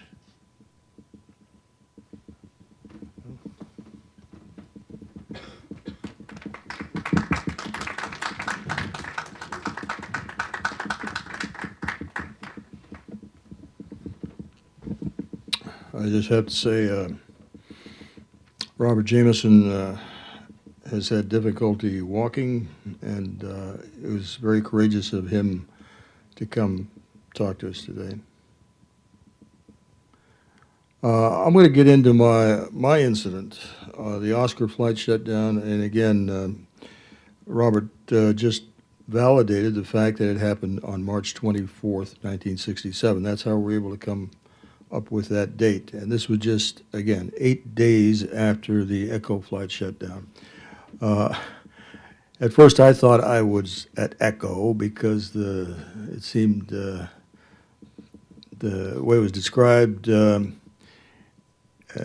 seemed like that's where I was. But when I spoke with my commander in the capsule at the time, and this is Colonel Fred Mywald, you see on the right-hand side there, he informed me that no, we were not at Echo flight, we were at Oscar flight, which is a different flight altogether, but as you can see from those diagrams, all the flights look pretty much the same. So let me play this. I don't recall, I just remember our side of it. Yeah. All right, here's the sequence I remember. I remember receiving a call first, and the security guard said, I've seen some UFOs up here flying around, and I said, forget it. You know, I didn't believe them. I kind of hung up on him, and then a little while later, I don't know how long it was, maybe 5-10 minutes, maybe longer, they called back, and the guy sounded real scared, and said there was one just outside the front gate, and he also said, I recall, that one of the other guards had gotten injured in some way. I don't think it was from the UFO. I think it was from trying to climb the fence or something like that. And then I hung up, or he hung up because he had to go. This guard got injured, and then I believe you were either getting up or I woke you up, and then some of our missiles started shutting down. Is that right? Mm-hmm. Is that about how you remember it? Right. We got security alarms and problems at a couple of the sites.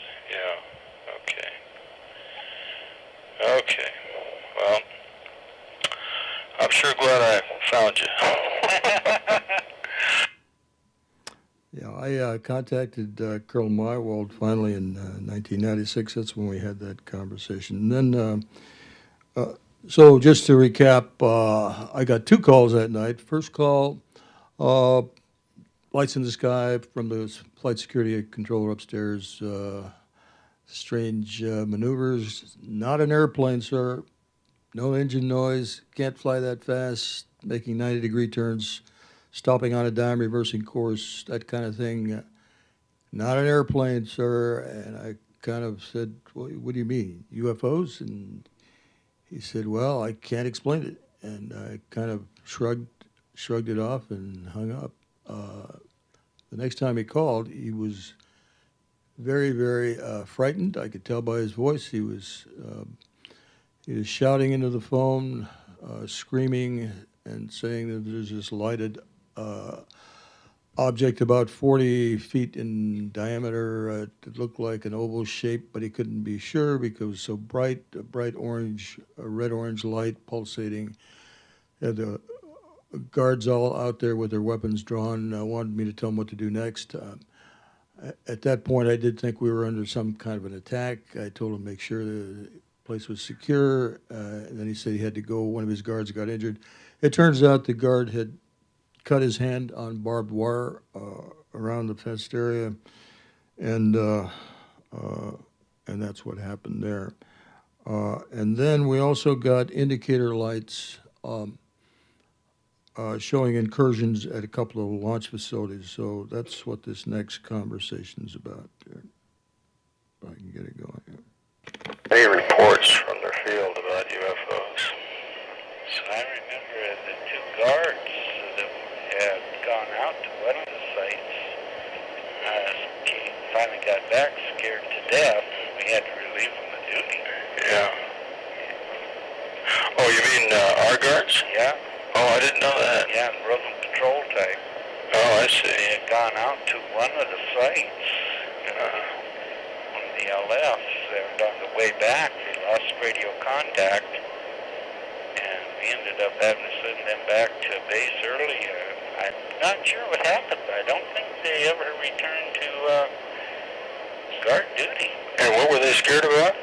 Well, they had seen some crazy things. Then Oh, they did?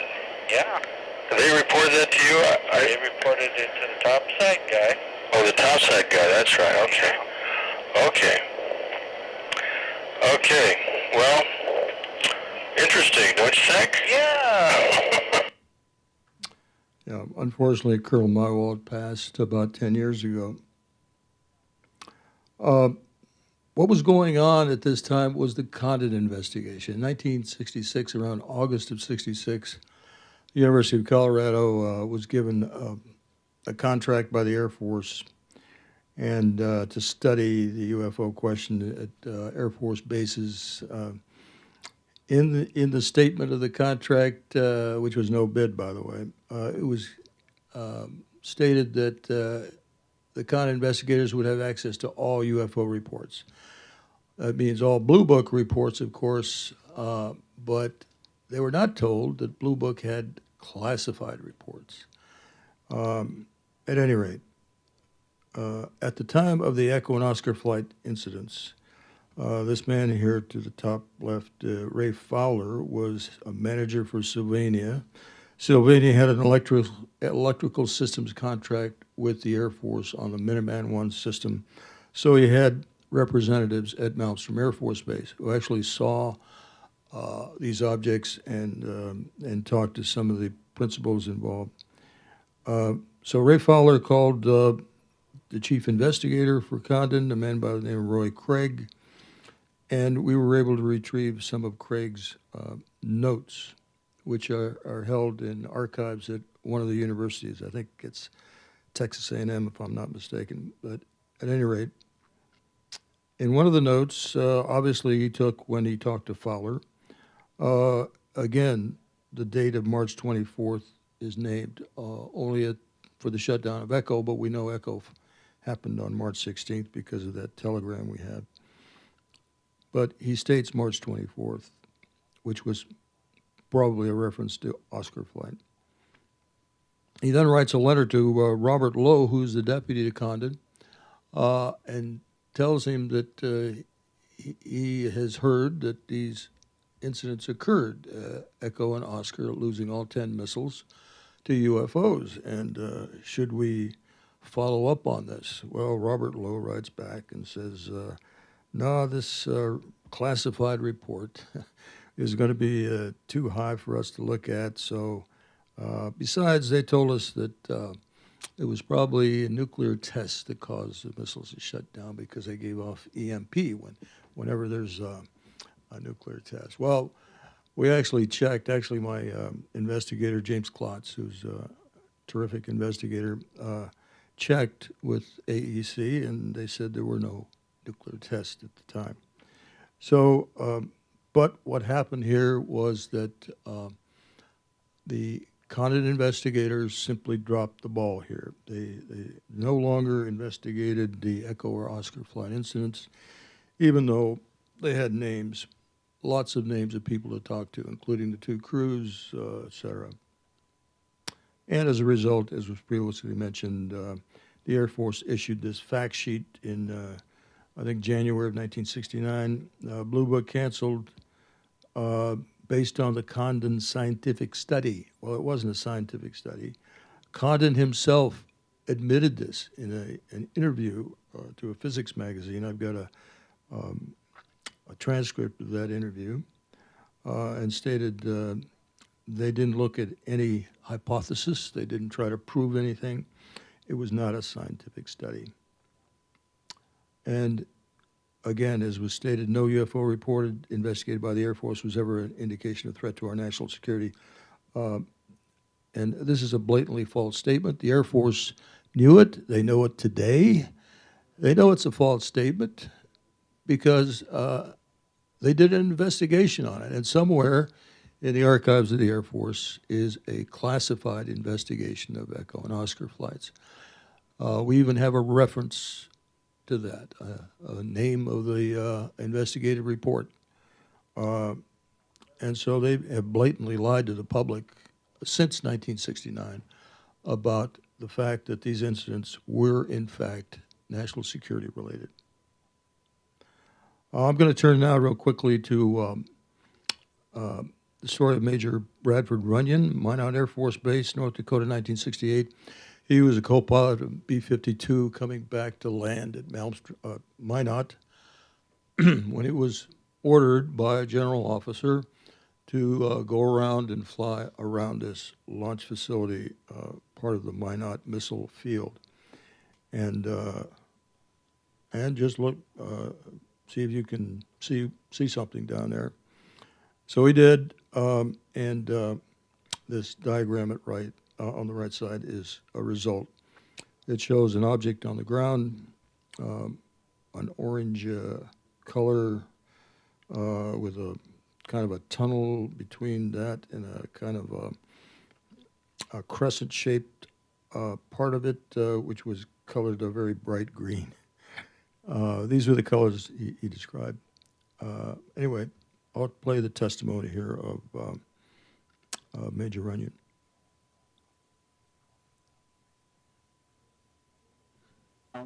Then an alarm goes off in one of the missile silos, and anyway, so turns out that this is what was told to us at the briefing by a general officer the following day.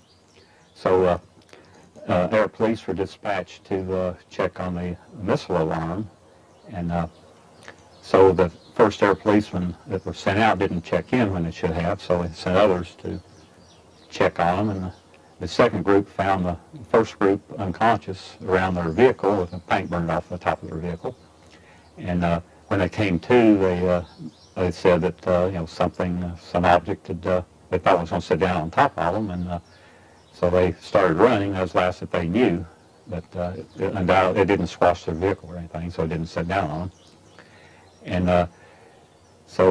but anyway, it turns out that the reason that the alarms were set off is the 20-ton concrete lid covering the top of the missile silo had been removed, and chain link fence around the thing had been squashed. There was radioactivity around, and the inner alarm down inside the silo had also been activated.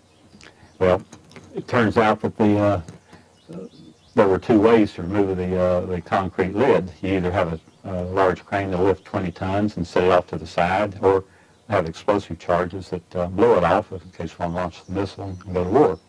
Explosive charges hadn't been activated. But so these things aren't on a mechanism that? No.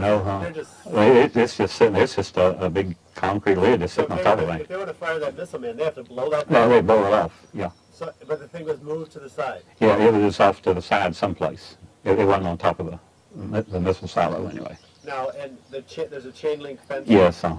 Tight around the silo. Well, just to keep mainly keep animals out, and I guess people, and but part of it had been flattened, just squashed. And there weren't any tracks around other than just right there at the chain link fence. Now we want to point out that the written account of this sighting doesn't say anything. No, this is just told to us. Well, that's why it was such of an important nature to the Air Force, because of the missile being checked out. Yeah. So, but in. This is a very well-researched incident, and I would advise any of you who are interested in following up and getting more details to go to this website here that I have on the screen. But like I say, a lot of work was done, not only with Major Runyon, but there were other witnesses to this, very well researched. I'm gonna move on quickly since we're running out of time to Captain Bruce Fenstermacher. Again, he testified at the citizens' hearing on disclosure, and there's the websites you can go to see more of that hearing. And here is Captain Fenstermacher. I was a captain in the Air Force and a Minuteman III Combat Crew Commander from 1974 to 1977. I was stationed at F.E. Warren Air Force Base in Wyoming and assigned to the 400th Strategic Missile Squadron. In the fall of '76, my deputy and I were on duty at Romeo Launch Facility, or LCF. Approximately 2 a.m., the FSC called the SAT and said, hey, pull over. Get out of the vehicle and look around. That's all he said. Gave no direction or any guidance. A few seconds, and he also said, see what you see. A few seconds later, they reported they saw nothing, and they said, oops, wait a minute, we do see something in the distance. The FSC, well, what do you see? And they said in an excited voice, it was a light in the sky, it was a bright white pulsating light, and they could see some other colors in between the pulsations. The FSC asked them where the light was located, and the reply was that it was some distance to the north. And then after a pause, they said, geez, it really looks like it's near the LCF or near where you are. The FSC then asked the SAT to return back to the launch control facility. My deputy and I kind of looked at each other and did a double take because what the heck was that all about? So we called the FSC on our hotline and asked them what was going on. He very calmly said that right now, right above the LCF, there was a silent object with a very white pulsating light. Between the pulsations, he could see a red and blue. I asked for specifics, and his best guess, well, he said it was a fat cigar. It looked like a fat cigar. And his best guess was that it was 80 to 100 feet above the ground and 40 to 50 feet long. It was hard to see his perspective exactly because he didn't know how close. If it was way high, it could have been 1,000 feet long. If it was way low, it could have been less. But that was his best guess. Right after the group communication, the crew from Quebec called. They were the team we had dropped off on the way to Romeo and said that earlier that morning, they had a similar object above a couple of their launch facilities. Okay, I'm going to cut it a little short there. The next area I'd like to talk about is nuclear weapons storage bases, NATO bases, starting from sometime in the 70s until possibly the present time.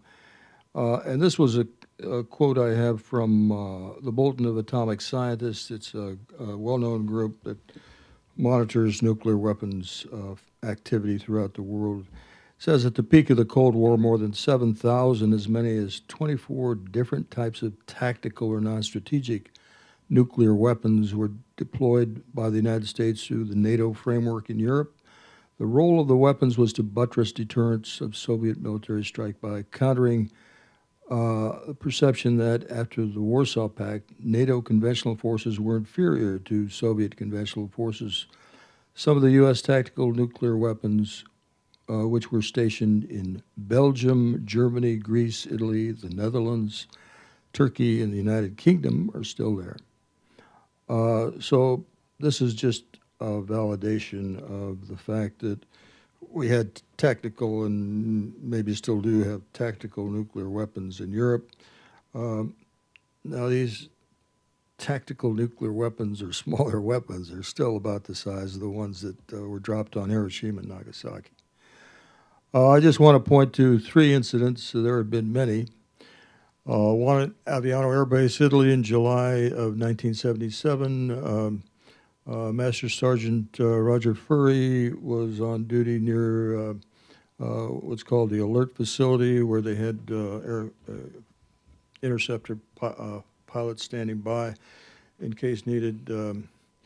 This lighted object comes over, a very bright light, hovers over that facility or nearby, and again just flies off. He said the light had a strong glare. It made it difficult to describe the shape of the object as it hovered. The light changed from yellow to orange to red in a gradual manner. I could hear a humming sound like bees buzzing. There was also a high amount of static electricity in the air, and you could feel it. The object appeared to be about 7,500 feet in diameter. Sergeant Furry and others observed it for about 5 minutes. The next one, Soesterberg Air Base, the Netherlands.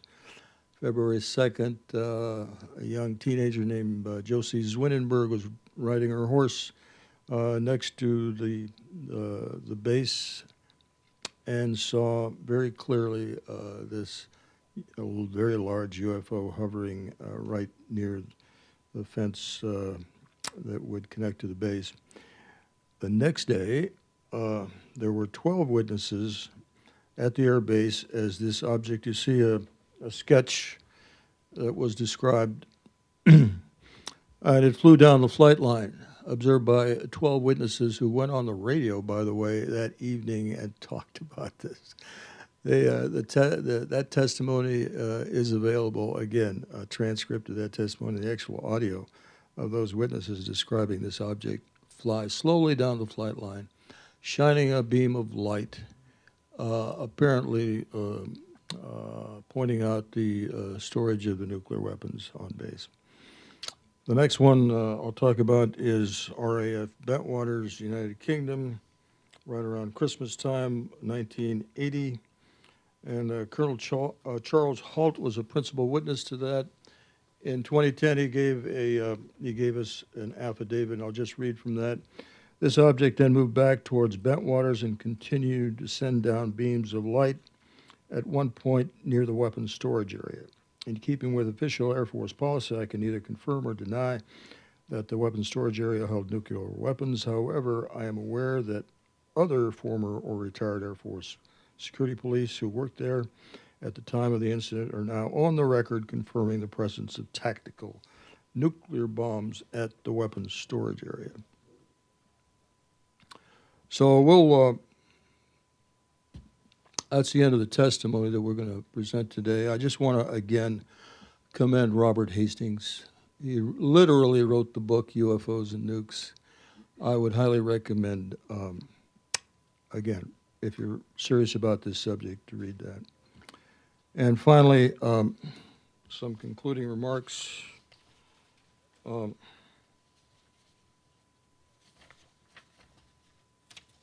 I'll just read them. I fully realize the acceptance of the reality of this phenomenon is a giant leap for a lot of people. We all tend to be comfortable with what we already think we know and don't want to rock the boat or change our perceptions of things. But we humans have had to deal with all sorts of new things in our evolutionary path. In the coming days and months, I think we'll all have to deal with this reality because there is abundant and sober evidence, past and present, for the reality of UAP. It's undeniable. It is not swamp gas or any other quirk of nature. Indeed, the evidence that there is some intelligence and intent behind the UAP has been established by the testimonies we presented and many more which have yet to be presented. With the recent ODNI report, even our government has now publicly acknowledged its reality. The question is, can we finally get the court of public opinion to consider and accept it? Can we all give it the attention it deserves, even with everything else that deserves our attention? The cold fact is, whether we like it or not, whether it is convenient or not, the UAP reality is here. And by the way, nuclear weapons are our own inventive way we use to terminate one war. It is also a way that we could be used for the complete annihilation of humanity and other life on Earth. In my opinion, just my opinion, UFOs are simply reminding us that we should seriously try to eliminate these weapons. I don't think any of us want to be looking through keyholes to know what our government is unnecessarily hiding from us. We must demand open and public hearings on this subject. Let us hear from other witnesses, government agencies, and anyone else who has been holding these secrets. We have a critical need to know. Thank you for your attention. And we'll entertain questions in the time we have left. Okay. Yes, the lady will come around with a mic.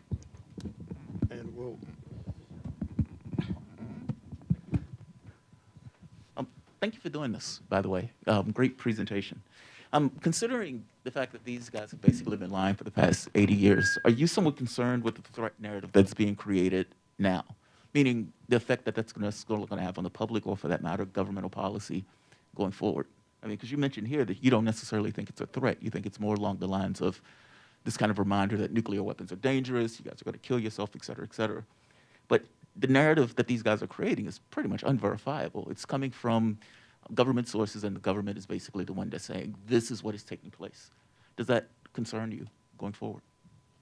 Well, again, like I said originally, we're not trying to prove anything. This is not a scientific exercise or a mathematical proof demonstration or anything like that. What we are doing, and what all these witnesses who've had the courage to come forward are doing, is simply telling their stories. We have stated, yes, that the government has withheld secrets intentionally. And now I think the next question is, how will the Air Force answer, for example, what we've stated here today? Yes.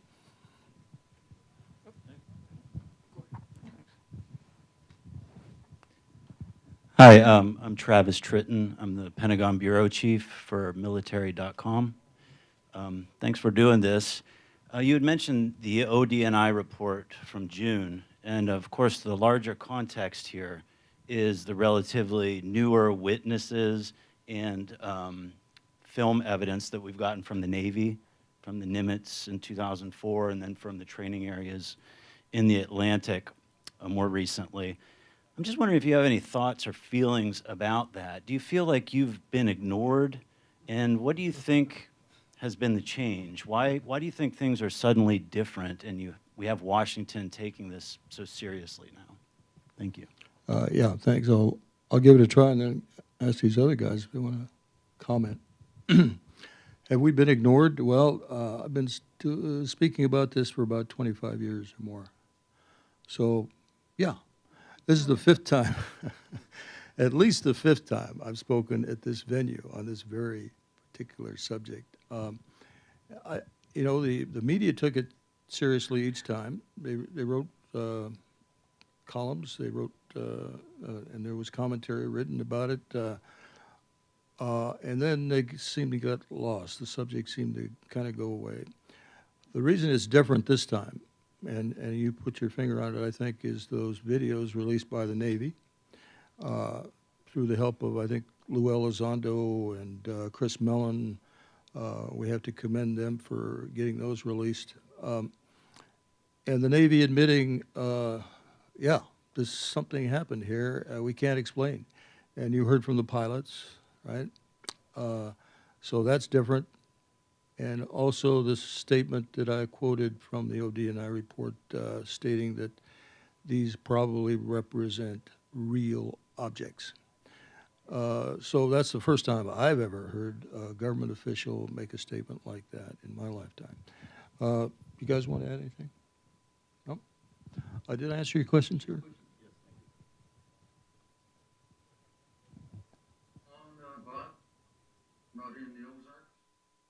Oh, yeah, Bob. I just want to respond to, have we been ignored? Shut up. We've been silenced. We've been ridiculed.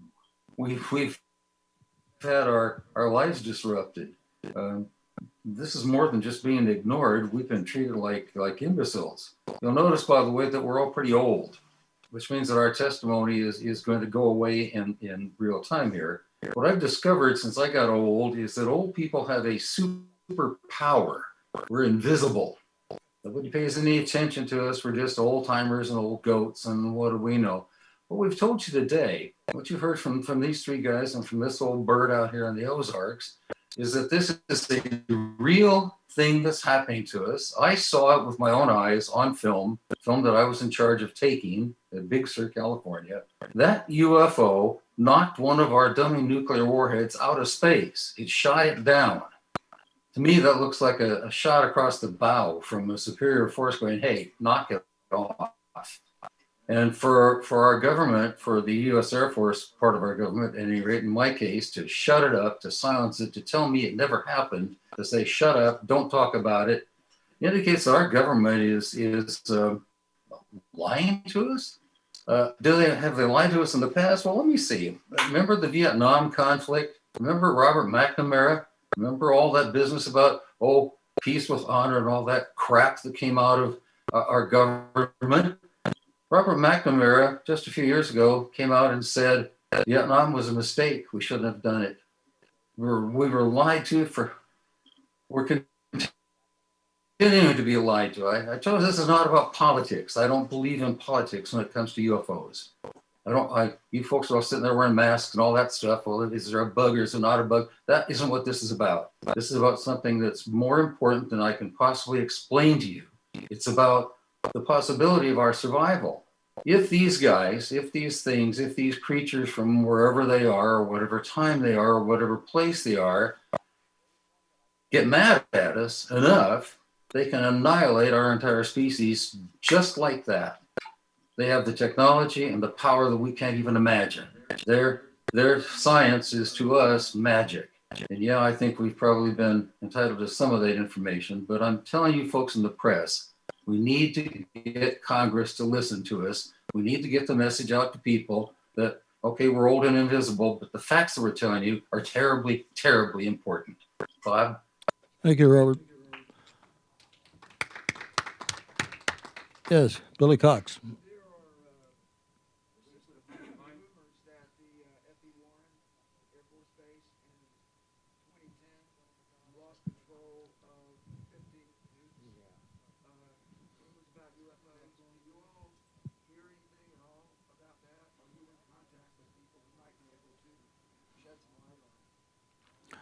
Well, I'll refer you to Mr. Hastings again. I know he was in contact with certain individuals. Again, these are or were at the time serving members of the Air Force and did not want to come forward. Now, whether or not that's changed or whether or not that would change if we had open hearings is a good question, but I think there is some validity to that incident.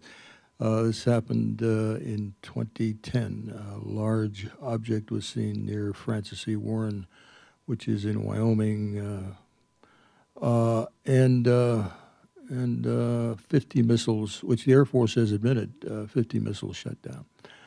That's about all I'll say to that. Okay. Gentlemen, how you doing? Thank you, David, and the three Roberts for doing this. So my question here is 2 points I would like to touch on here. We've heard in this subject CIA, DIA, and now the Navy, a branch of the military that has been encountered with this UAP phenomenon. Surprisingly, the branch that you represent, the Air Force, and the Air Force intelligence has been really quiet, or I haven't seen any data come from this branch specifically. So where's we need to have pressure there at some point to uncover whatever data they've been sitting on for decades. That's one point. The second point you just touched on is there's something that's happened more recently around nuclear facilities that we probably won't hear of for another 10, 20 years as people start retiring or coming off their command shifts that have happened since then. So those are my questions. You guys want to respond to that?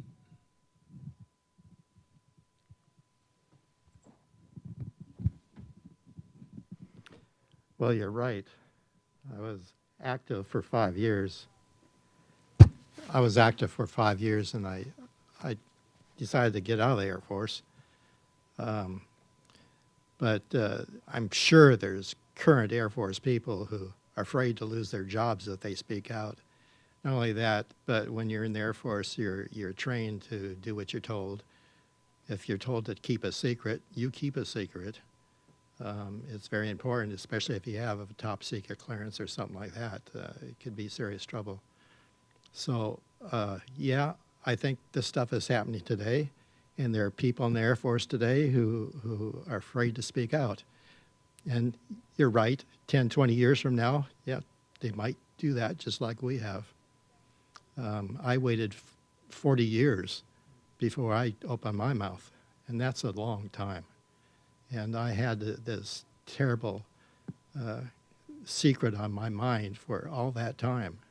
And I felt such great relief to finally admit to my friends and close relatives what I've experienced in the Air Force. And my hope is that the Air Force will start to come clean on all this stuff.